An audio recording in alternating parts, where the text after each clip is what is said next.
என்ன பாவம் செஞ்சது? தமிழனா பிறப்பதை தவிர்த்து அந்த குழந்தை செய்த பாவம் வேறு என்ன? அந்த குழந்தை எதை தவறு பண்ணுச்சா?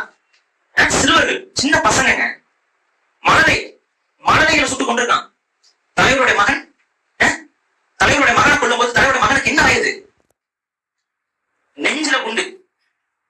எவ்வளவு பெரிய அயோக்கிய நாயா இருந்தா ஒரு சிறுவனை நெஞ்சில துப்பாக்கி வச்சு சுடுற அளவுக்கு அவனுக்கு ஒரு வெறி இருக்கு அப்படின்னா எத்தகைய உலகத்தை நம்ம வாழ்ந்துட்டு இருக்கோம் பாருங்க. இந்த உலகம் நமக்கு பாதுகாப்பானதா?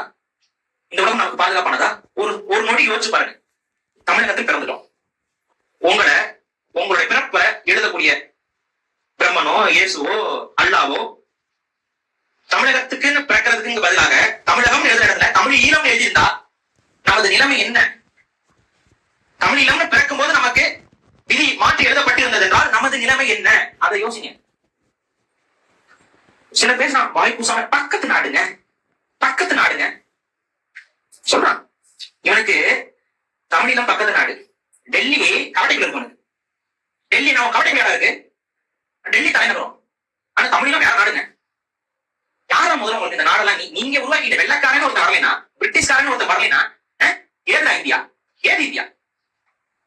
அவன் வந்தா அடிமைப்படுத்தினா, அந்த அடிமைகளுக்கு ஒரு வரைபடம் கொடுத்தான். அவன் விடுதலை கொடுக்கும்போது அவன் பாகிஸ்தான் பிரிச்சு விட்டான். பாகிஸ்தான் பிரிச்சிருக்க கூடாது. பாகிஸ்தான் பிரிச்சு அகண்ட பாரதத்துக்கு துரோகம் செஞ்சுட்டாங்க. அகண்ட பாரதம் பாகிஸ்தான் வைப்பான், ஆப்கானிஸ்தான் வைப்பான், இந்த பக்கம் சைனா வரைக்கும் போவான். ஆனா தப்பித்தவன் கூட இலங்கை வர மாட்டான். புரியுதா? தப்பித்தவன் கூட இலங்கையை வந்து அகண்ட பாரதத்துக்கு சொல்ல மாட்டாங்க. ஏன் யோசிங்க. ஏன்னா நீங்க சொல்றாங்க கலாச்சாரத்தை காப்பாற்றுகிறோம், மதத்தை, சனாதன தர்மத்தை நாங்க தான் காப்பாற்றுறோம் சொல்றான். சரி, ஈழத்துல குண்டு போட்டாங்களே, அங்க கோணேஸ்வரம்னு ஒரு கோயில் இருக்கு. அது எந்த மதத்து கோயில்? எத்தனை கோயில் இருக்கு? கதிராம கோயில் இருக்கு. இதெல்லாம் எந்த மதத்து கோயில்? அந்த கோயில் இடிக்கப்படுது. பிள்ளையார் சிலைகள் உடைக்கப்பட்டு அங்க புத்தர் சிலைகள் உருவாக்கப்படுகிறது. புத்த விகாரங்கள் வருகிறது. ஏன் கோபமே வர மாட்டேங்குது உனக்கு? ஏன் கோபம் வர மாட்டேங்குது?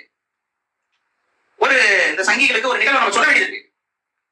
கோயிலுக்குள்ள போய் கோயிலில் மணியாட்டி கொண்டிருந்த ஒரு பிராமணர், ஈழத்திலையும் பிராமணர்கள் உண்டுடா, மயிலாப்பூர்ல மட்டும் பிராமணர் இல்ல, ஈழத்திலையும் பிராமணர்கள் உண்டு. கோயில்ல பூஜை செய்து கொண்டிருந்த ஒரு பிராமணரை சிங்கள காடையர்கள் ரோட்ல இழுத்து போட்டு கொளுத்தி கொண்டானுங்க. நடந்திருக்கு. உன்னோட சனாதனம் என்ன பண்ணுச்சு? உன்னுடைய பாஜக அரசு என்ன பண்ணுச்சு? இது வரைக்கும் அங்கீகரிக்குதா? சீனாவுக்கு எதிராக இந்தியாவுடைய வல்லரசு, சீனாவுக்கு எதிராக நாங்கள் வளர்ந்து வந்து கொண்டிருக்கிறோம். சீனாவுக்கு எதிராக சீன பொருட்களை வாங்காதீர்கள், பயன்படுத்தாதீர்கள். சீனாவுக்கு இன்னைக்கு அடைக்கலம் கொடுக்குறான் யாரு? சிங்களர். ஆனா சிங்களவர்கள் இவர்களுக்கு நண்பர்கள், இப்போ வரைக்கும் நண்பர். அப்ப யார் இவர்களுக்கு எதிரி? யார் எதிரியா